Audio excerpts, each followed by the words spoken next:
उसके बाद जब इन लोगों ने देखा कि अब दाल नहीं गलने वाली है, तो भारतीय जनता पार्टी जो पर्दे के पीछे से रहकर ये खेल खेल रही थी, उनको अपना नकाब उतारना पड़ा। और नकाब उतारने के बाद कल माननीय सर्वोच्च न्यायालय में भारत सरकार के सॉलिसिटर जनरल श्री तुषार मेहता जी हाजिर हो गए और उन्होंने भी कहा कि भाई अब हमको इन याचिकाकर्ताओं के पिटिशनर के पक्ष में कुछ बात हमको भी रखनी है। सुप्रीम कोर्ट ने कहा कि ठीक है, आपको भी रखनी है तो रखिए अपनी बात। तो उसको सरकार ने, सुप्रीम कोर्ट ने 28 अगस्त तक के लिए स्थगित किया, कहा कि 28 तारीख को फिर सुनवाई करेंगे, लेकिन कोई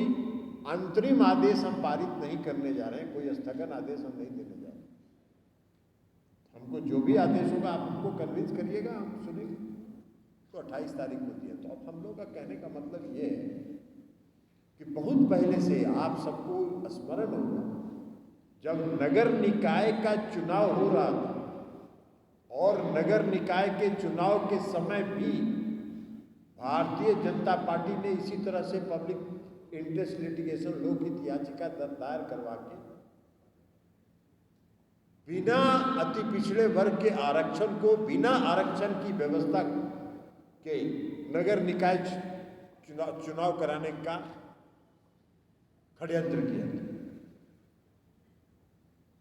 और हम लोगों ने उस समय भी कहा कि भारतीय जनता पार्टी इस खेल में पर्दे के पीछे खड़ी है।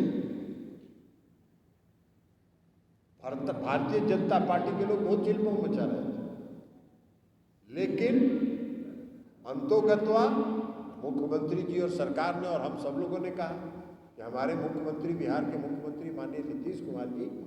बिना आरक्षण के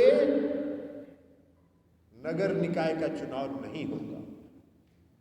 और आरक्षण व्यवस्था के साथ नगर निकाय का चुनाव हुआ। उसी प्रकार पर्दे के पीछे से जो एक बहुत बड़ा कदम था गरीबों के हक में, अति पिछड़ों के हक में, दलित समुदाय के हक में, जो आर्थिक रूप से पिछड़े समाज के सभी वर्ग के लोग हैं उनके हक में बहुत एक क्रांतिकारी कदम बिहार की सरकार ने उठाया था, जिस पर भी विराम लगाने के लिए पर्दे के पीछे से भारतीय जनता पार्टी खेल कर रही थी। तो आज फिर हम लोगों का आरोप है कि अब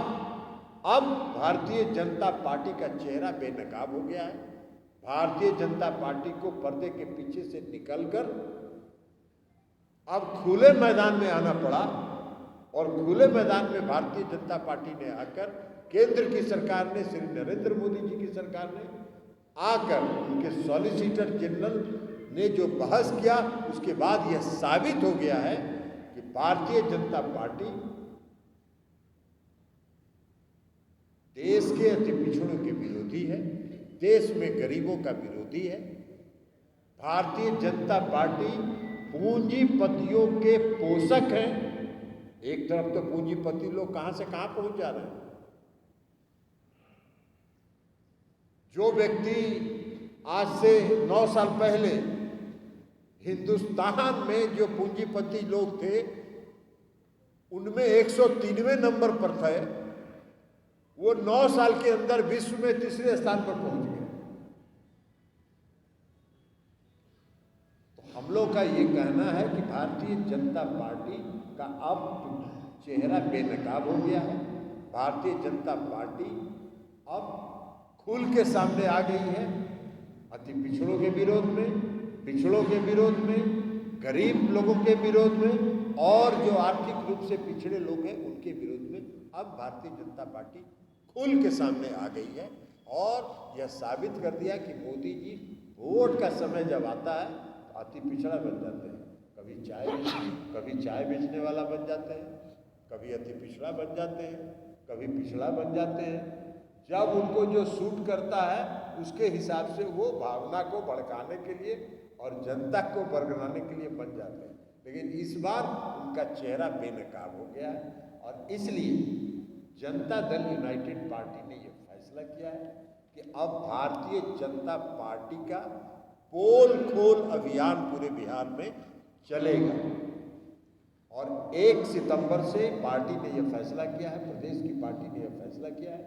कि 1 सितंबर से 5 सितंबर तक भारतीय जनता पार्टी का पोल खोल अभियान में के तहत हर जिला मुख्यालय में मशाल जुलूस लगा के इनका पोल खोला जाएगा या कैंडल मार्च लगा के इनका पोल खोला जाएगा हर जिला मुख्यालय में 1 से 5 सितंबर तक। 7 सितंबर से 12 सितंबर तक प्रत्येक प्रखंड के मुख्यालय में कैंडल मार्च या मशाल जुलूस दोनों में एक कार्यक्रम हर प्रखंड के मुख्यालय पर चलाया जाएगा। और 15 से 20 सितंबर तक सभी लोग भारतीय जनता पार्टी के इस पोल खोल के खिलाफ अपने घरों के ऊपर काला झंडा लगा के विरोध प्रदर्शन करेंगे और इनका पोल खोलने का संकेत देंगे बिहार की जनता से। तो इसलिए ये फैसला किया गया है पार्टी की तरफ से और इसलिए आप सबों को आमंत्रित